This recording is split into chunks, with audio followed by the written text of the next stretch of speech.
ख्याल से हमारे घर की लास्ट हुंडई गाड़ी होगी शायद, अगर ऐसे चलता रहा तो।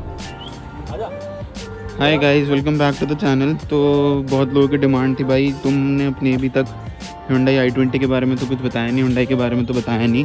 तो ये मेरा डीजल मॉडल है CRDI। तो आज हम पूरा Hyundai के बारे में बात करने वाले हैं। इसकी अभी सर्विस भी होकर आई है हमारी, तो इसके बारे में आज आपको बताता हूँ कि Hyundai का मेरा Hyundai के साथ कैसा एक्सपीरियंस रहा। तो स्टार्ट करते हैं। मैं बाहर जा रहा था।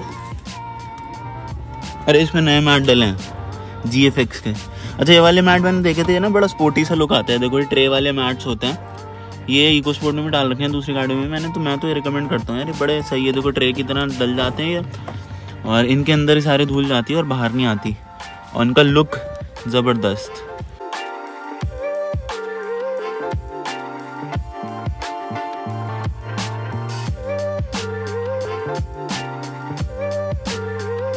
Hyundai के बारे में बात करते हैं। बेसिकली ये मेरा 2019 मॉडल है, 2019 दिसंबर, आप 2020 कंसिडर कर लो उसको।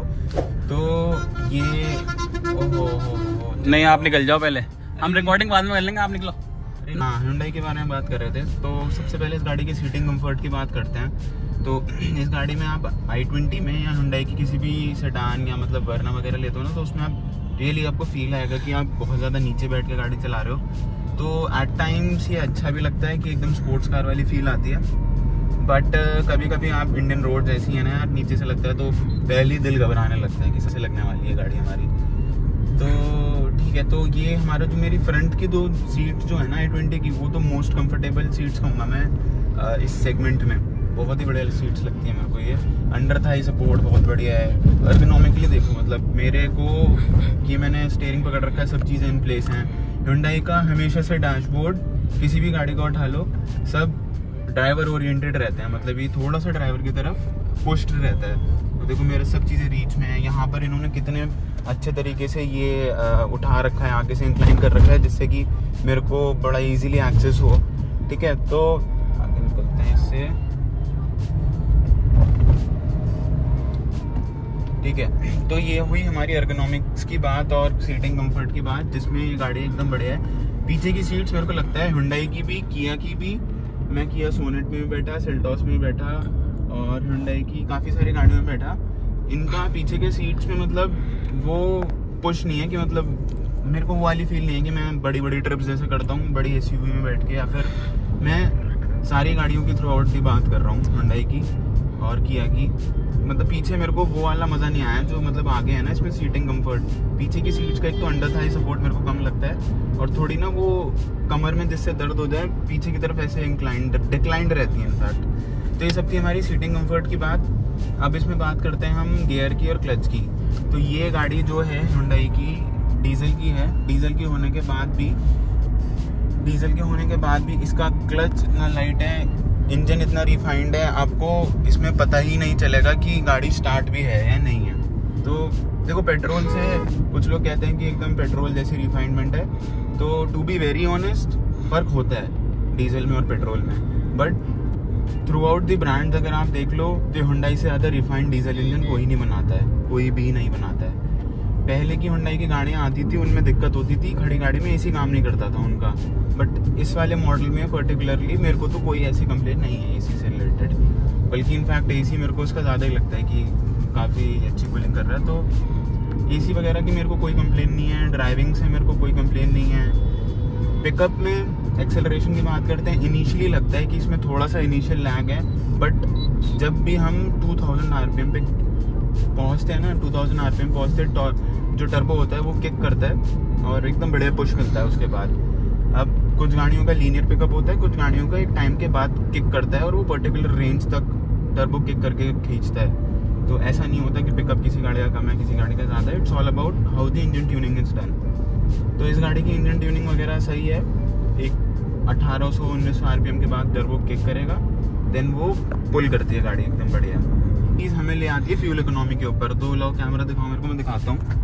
ये देखो आप, मैं टैंक टू टैंक हमेशा गाड़ी रन करता हूँ, और ये देखो हमारी गाड़ी कितनी चल गई है, 800 किलोमीटर तो इसी टैंक में चल गई है, और अभी आधी टंकी से नीचे इतने सारे डंडे और बचे हैं। तो और मैं आपको दिखाता हूँ, ये 274 किलोमीटर और दिखा रही है। तो मतलब ये 1000 से लेके 1200 किलोमीटर की एक टैंक में इसकी रेंज आती है। और ये कंपनी हमें क्लेम करती है कि भाई इस गाड़ी में मेरे को बोला था 40 लीटर का टैंक है, बट ये कई बार कट मार जाता है 40 लीटर पे, जब एकदम बिल्कुल खत्म हो जाता है। उसके बाद 10 लीटर और आता है इसमें। Hyundai की खासियत इसी गाड़ी में नहीं, Hyundai की बहुत गाड़ियों में मैंने सुना है कि भाई ये वाली हमारा टैंक कट मारने के बाद इतना सारा डीजल पेट्रोल आ गया है। किया में भी यही है। हाँ, किया में भी यही है। ड्राइविंग मेरे को उसकी बढ़िया लगती है। सिटी के हिसाब से Hyundai और किया से बढ़िया मेरे को ड्राइविंग में अभी तक नहीं लगी। गाड़ी कितनी स्मूथ है, इतनी लाइट, पता नहीं चलता। स्टीयरिंग इसका मैं एक उंगली से घुमा सकता हूँ। तो अब आते हैं, जब इसका स्टीयरिंग इतना लाइट है तो हाईवे पे कॉम्प्रोमाइज़ हो जाता है। सस्पेंशन इसका सॉफ्ट साइड है, तो आपको गड्ढे वगैरह जो है वो एकदम पता नहीं चलता है। तो हाईवे पे कॉम्प्रोमाइज़ होता है ऑब्वियसली। 100-120 पे जब चलती है तो स्टीयरिंग इसका इतना वेट गेन नहीं करता है, जिसकी वजह से थोड़ा कॉन्फिडेंस कम फील होता है। लेकिन ठीक है, मतलब वो over the period of time आपको आदत हो जाती है। अगर कोई Hyundai ही ड्राइव कर रहा है तो उसे ये वाली कंप्लेन मेरे को नहीं लगता होगी। बट जैसे मैं और भी गाड़ियाँ ड्राइव करता रहता हूँ तो मेरे को ये वाली दिक्कत होती है कि भाई मैं इसको ज़्यादा फास्ट नहीं ड्राइव करता हूँ। लेकिन इसका जो डीजल इंजन है इतना पावरफुल है कि भाई इसकी टॉप स्पीड मैंने देखी है यूट्यूब पे और कई जगह लोगों ने डाली है। 190-195 तक भी इस गाड़ी को ले जा चुके हैं लोग। मैं तो स्पीड लिमिट्स में चलता हूँ, तो 120 तक भी इसे क्रूज करो ना तो विल फील लाइक कि 60-70 पे चल रही है यार। बहुत कंफर्टेबल ड्राइव है। इसकी क्या चीज़ मैं बताना भूल गया, Hyundai क्या है जिसलिए फेमस है अपनी फीचर्स के लिए। फीचर रिच गाड़ी है एकदम। ये टॉप से सेकंड मॉडल है मेरा। जब भी इसमें एंड्रॉयड ऑटो, एप्पल कारप्ले और इनबिल्ट नेविगेशन वगैरह, इसमें सब चीज़ें आती हैं। तो कूल्ड ग्लव बॉक्स भी है। ये भी आर्मरेस्ट भी जो है इसका ये स्लाइडिंग वाला है, ठीक है। तो मेन बात क्या आती है कि इसका ना जो Hyundai की जो खासियत मेरे को फील होती है, आप बेस मॉडल से लेके किसी भी मॉडल में बैठ जाओ, आपको कभी भी बैठ के ये नहीं लगेगा कि चीप वाली जो फीलिंग होती है ना कि भाई ये कॉम्प्रोमाइज़ है।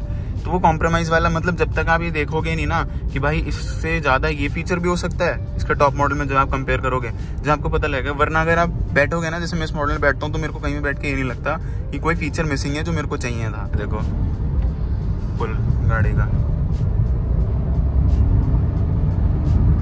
तो जो पुल है ना 2000 RPM के बाद तो मज़ा आ जाता है। मतलब इस गाड़ी को एकदम फील, मतलब एक तो रिफाइनमेंट इतना है ना डीजल की कार होने के बाद भी, तो वो चीज़ एकदम फन टू ड्राइव मतलब फन टू रिफाइनमेंट वाला फील आ जाता है। फन टू ड्राइव तो और गाड़ियाँ हैं। और इसमें मैं एक चीज़ ऐड कर देता हूँ, जो हमारी Hyundai है और हमारी Ford है वो 1998 या फिर ईयर आप अगर गलत बोल रहा हूँ तो पूर्वांश नीचे फ्लैश करा देगा, दोनों एक साथ आई थी।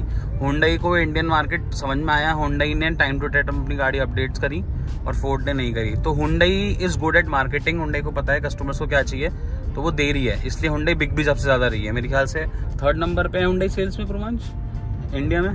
ओके, पहले 2nd पे थी, अब टाटा ऊपर निकल गई है। तो because customers are now getting oriented toward safety also, which is very very good thing. But हर गाड़ी की कुछ प्रोज एंड कॉन्स होते हैं। तो इस गाड़ी में कॉन्स थोड़ा यही है कि सेफ्टी वाइज पीछे है ये टाटा महिंद्रा से, बट फिट एंड फिनिश और फीचर्स और in terms of premium feel ये टाटा महिंद्रा से बहुत ज़्यादा आगे है।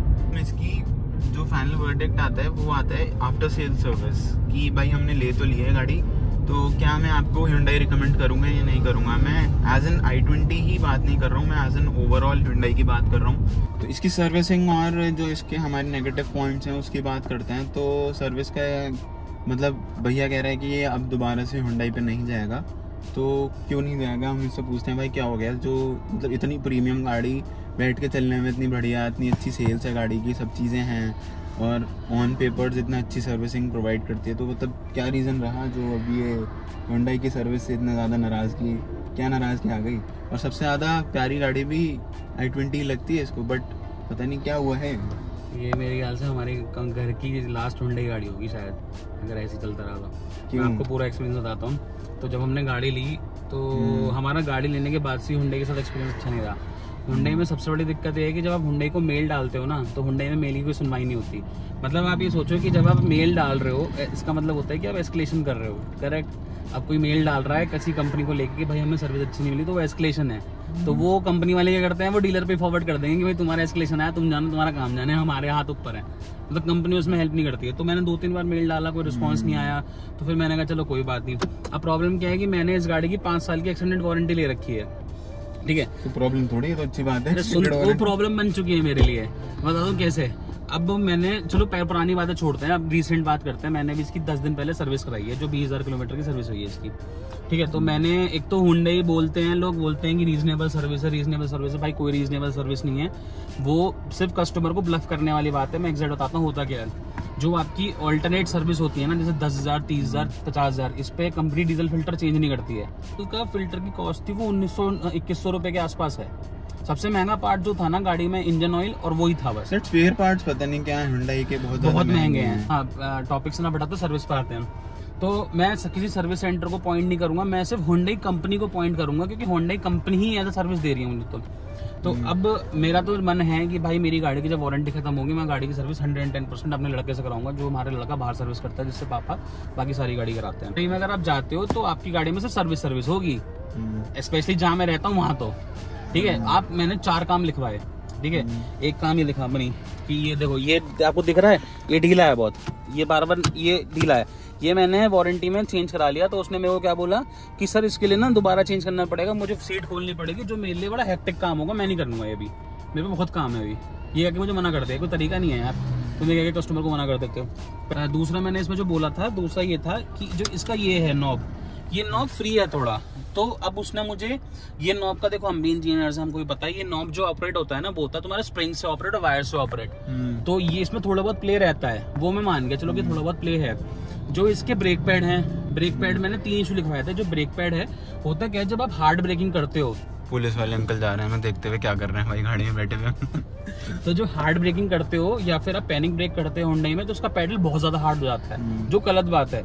और ये लोग बोलते हैं, ये लोग गाड़ी कह के बेचते हैं, हुंडई का प्रीमियम फीचर है। इसका जो ब्रेक बाइट है ना, मतलब एक होता है स्पॉन्जी सा ना, जो स्पॉन्ज, मतलब जैसे महिंद्रा फोर्ड का कैसे स्पॉन्जी टाइप है, मतलब दबाओ, इसका हार्ड है, ऐसा लगता है जैसे पत्थर पे पैर रख दो, तो वो एकदम से, मतलब वो अपने आप को over the period of time आपको आदत डालनी पड़ेगी। मैं ऐसा नहीं कह रहा ब्रेक खराब है, बट ब्रेक बाइट जो होता है ना, जो पेडल होता है, उसमें मजा नहीं आता।